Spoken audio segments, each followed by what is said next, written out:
In 2015, we started in the oasis of Tighmert a kind of festival called Caravane Tighmert, where we proposed artists to come to do some works based on the place and the culture of this amazing space. So artists came. Rashid Ouni worked on water, and Bart Bouchichi on the identity through the traces in the houses. Aissa Olafur on the architecture and the problem with the abandoned houses. Then there were also Mohamed Ashdal, Tayyib Nadif, Raima Beladel, who worked in the courtyard. Other artists like Mohamed El Madawi worked in the plot of the palm grove. And even outside the palm grove, Amin Gotaibi, he worked on the identity of territories. We also organized some concerts, traditional concerts from the tribes called Gedra, and of course contemporary concerts. And that's basically what we do in Tighmert.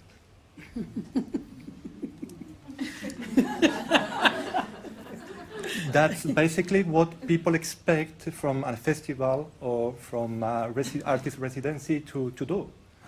Except that we are in Tighmert, and maybe it's better to start again.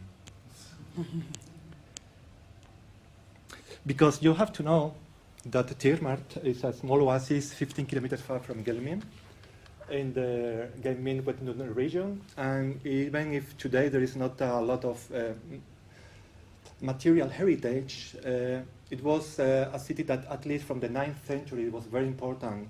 Like other cities like Tamdult, although today doesn't exist. You have also Emhem del Kislan called Taragalt and Ristani called Sijil Masa. Also with Fez. So in the 9th century, it was almost the old cities, we can say city in that period. No?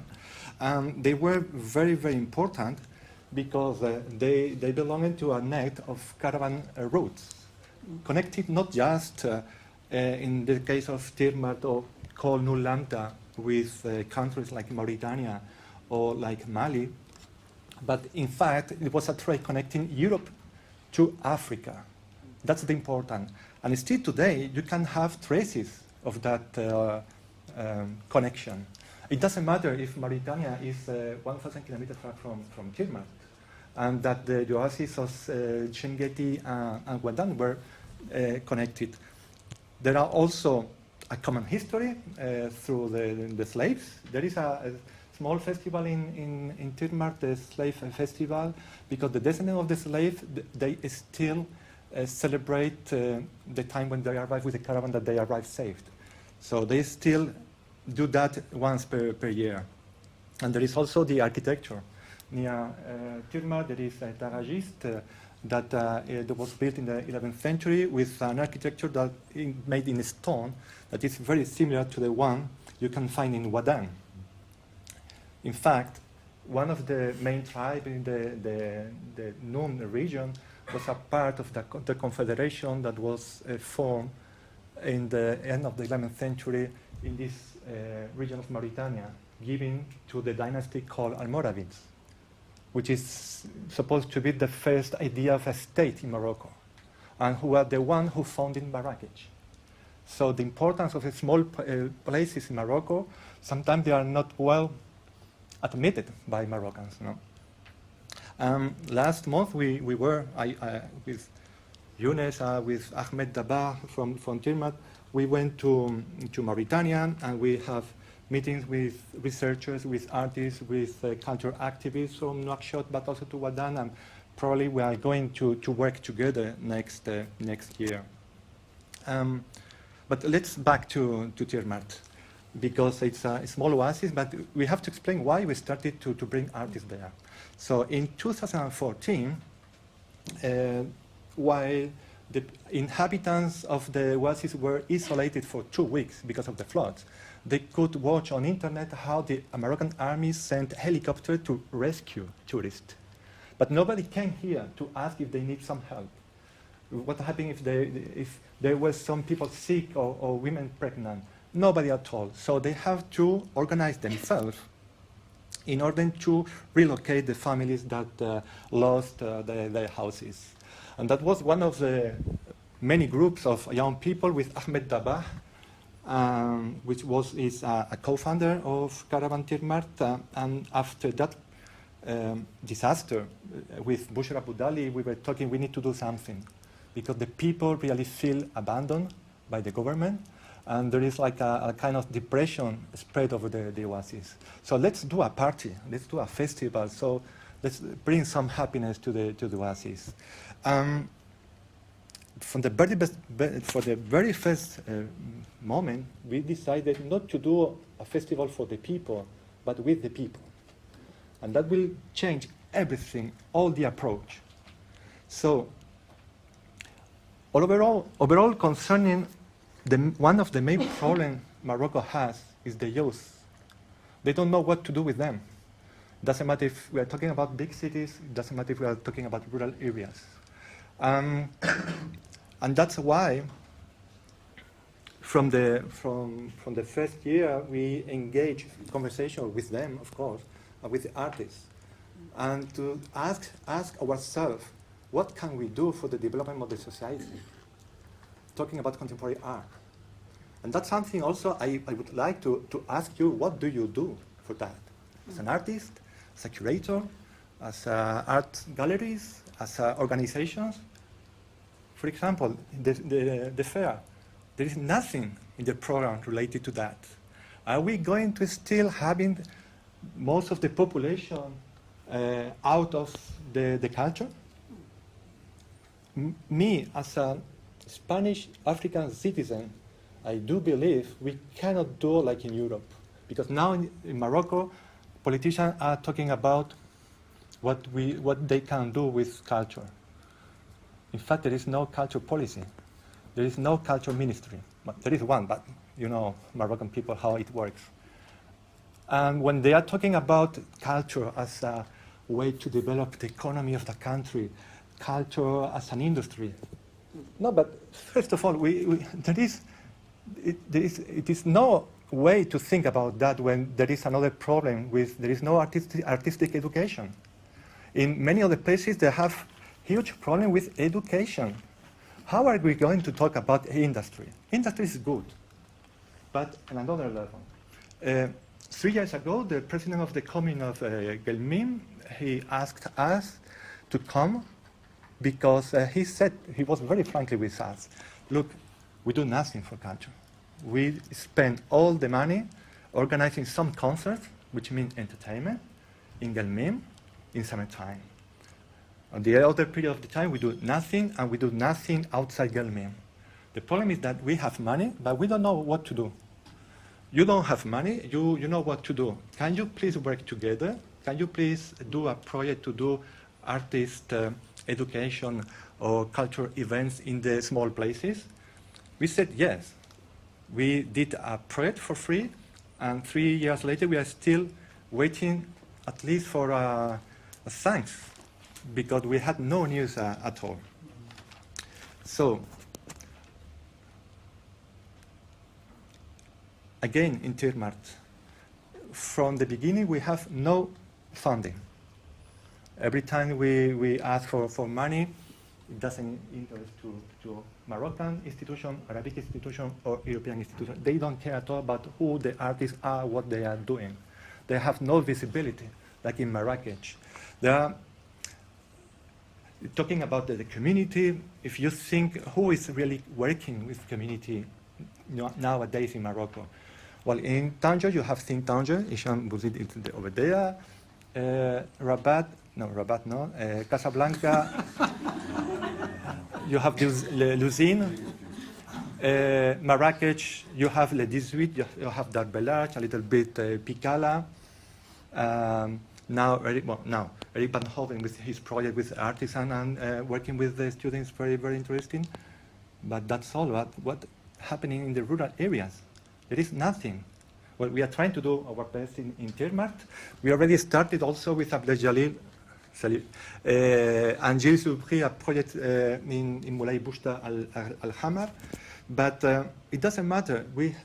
the fact of not having money, it makes you more free to do whatever you want without justifying nothing at all. So justifying nothing at all, which means not just money, but also creativity.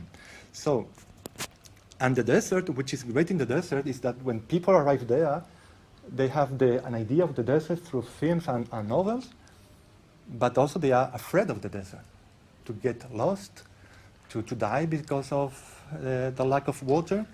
And that makes that we propose artists, you can come here, you can do workshops, you can produce something, but with the material you're going to find on the oasis, we have no money for production, or you do nothing.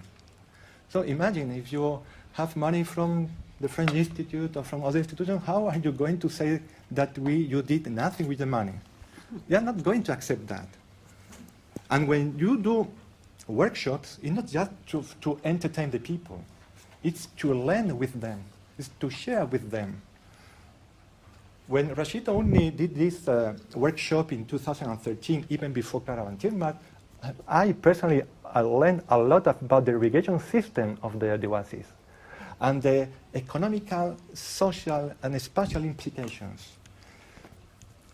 But the children that worked with us, like the one on the left is Ali, he was 80 years old at that moment.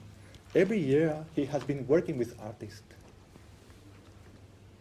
And what happened? What is the impact? The impact, I'm sorry, it's not what these institutions are waiting for you when you fill the applications. How many workshops, how many people, how many hours? No, that's the impact. The impact is when a child working for years for an artist, now he take Munia Bushra. Do you have something in your phone to show your work? Yeah, for sure. And they stay 1 hour and a half discussing. And Munia told me, Carlos, they are asking so many interesting questions that it's incredible what's happening here with the people. What happens is that we work with them, not for them. And what happened when you organize contemporary dance workshops with Amar al-Bojrad or with Saad al-Hadaji or Manon de Matuco? It happened that this kid, Sufyan, running away from Mohamed Arzal, he did a workshop with Claudia Triozzi, a very well-known performer in France. She's from Italy.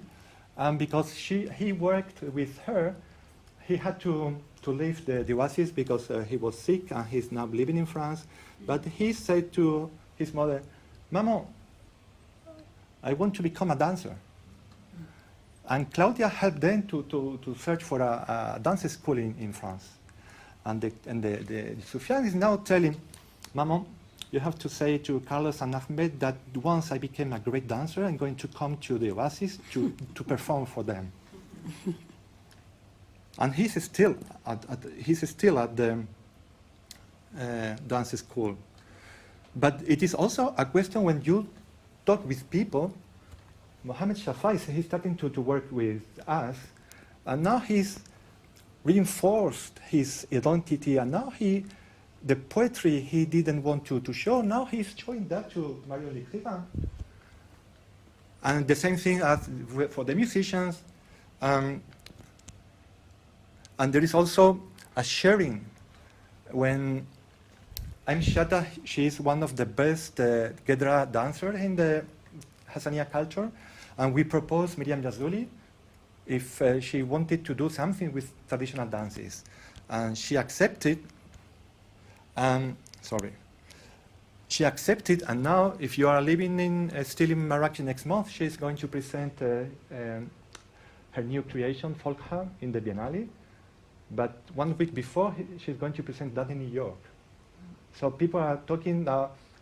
Miriam Yazuli working on the Gedra dance, which comes from Gelmin. And it's just to share knowledge. There's also, I'm finishing, the nomadism, that people used to think that they are people that have nothing at all. They are wise people.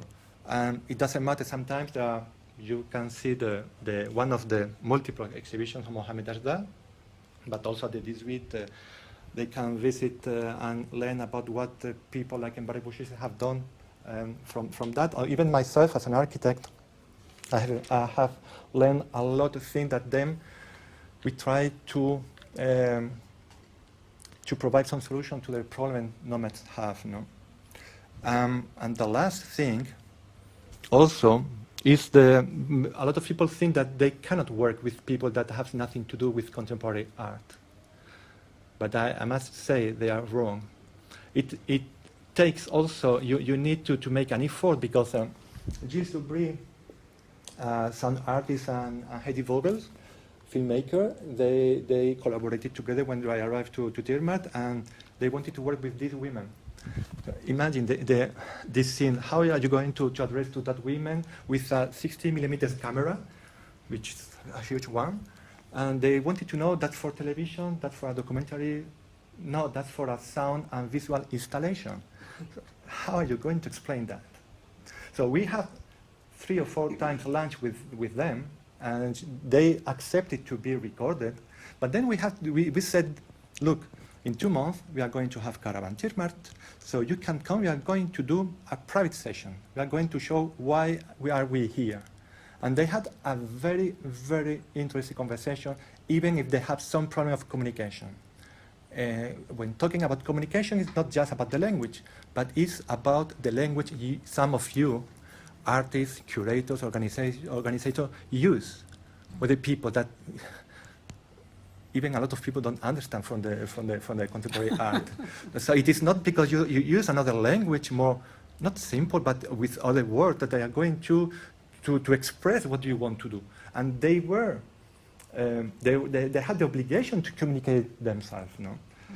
After that meeting, they performed on the middle of the oasis. And it was really amazing. People recognized the images of the oasis, recognized the women singing. At the end, well, one day later, Miriam called me on telephone. Hi, Carlos, I'm Miriam. We loved what Gilles and Heidi did. So now you have my number. If they come back and they want to still to work with us, I will tell you where are we working so they can come and we can continue to work together. No? And that's something that I am the most proud is when you see a picture like that, you cannot distinguish between the artist and the inhabitants. While in most of the city, there is a elitist circle, and then there is the world. So again, what are we going to do to change that, especially in a country like Morocco? Right. Well, thank you for thank you, Carlos.